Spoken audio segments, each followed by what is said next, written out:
I, got my course registration sheet and I saw philosophy was on there and I was like, oh boy, I have never taken philosophy. I don't think I've even read anything about philosophy. And I remember walking into it and he was already talking about, all right, we're gonna read Plato and it's gonna be great. And I was like, oh boy, here we go. But it actually turned out to be one of my favorite classes. One of the things that liberal arts tries to do is it tries to instill in you a perception of the whole, an understanding of what we're doing as humans in this world. The most exciting thing for me about studying broadly is seeing the interconnection between things, because it is very easy to come into a university setting and see all these different schools within the university and majors within the university and see everything as sort of compartmentalized. It's taught me not to just look at things the way they are, like cold hard facts, is to really look at them from different angles and analyze everything that I'm reading, see where it came from, how it's being influenced by other things, so just how everything weaves together.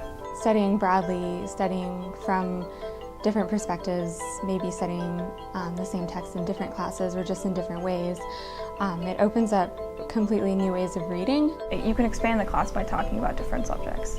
Especially with English and theology, and then I'd relate that back to previous music classes. There's been so many times where, not even in my media classes, but something that I'm learning in philosophy will transfer over to another class, and it just always, all the time, they're bouncing off each other. If I had just had to take, all my elementary education classes, it would just be me learning, about this is how you teach math, this is how you teach social studies. I realized, if I was only taking engineering courses, that would be sort of dull. With math, I was very, very specific on what I was doing and had pretty much no interaction with history or religion and culture or philosophy or even other sciences. Be it from architecture, art, politics, economics, philosophy, theology, literature, you name it.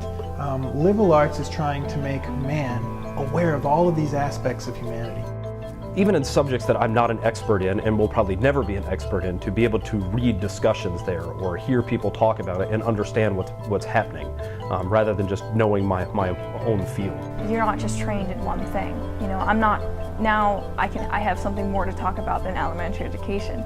I can have a discussion about Plato, I can have a discussion about Descartes, because I've taken those classes. Yes, you're studying something that's very practical in studying engineering, but there are further aspects of you as well, and so this is making you complete and well-rounded as a person. And you have a great opportunity right now to read stuff you might not ever read again. And also on top of that, since I was a math major, I didn't read this stuff when I was there.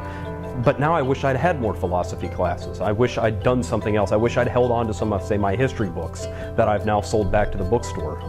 You never know when the stuff will come back up again, and you wish you had that textbook that you thought was worthless your freshman year, and now you feel like it might change your life. It gives you a sense of who you are, it gives you a sense of the tradition that's behind you, and then helps you discern where you should be going. Truth manifests itself in many different ways. Difficult question. Truth is a difficult concept. It's not serving something else, it's knowledge for its own sake. Sitting down, pulling out a random book and just reading. It's really humbling to realize how much there is to learn.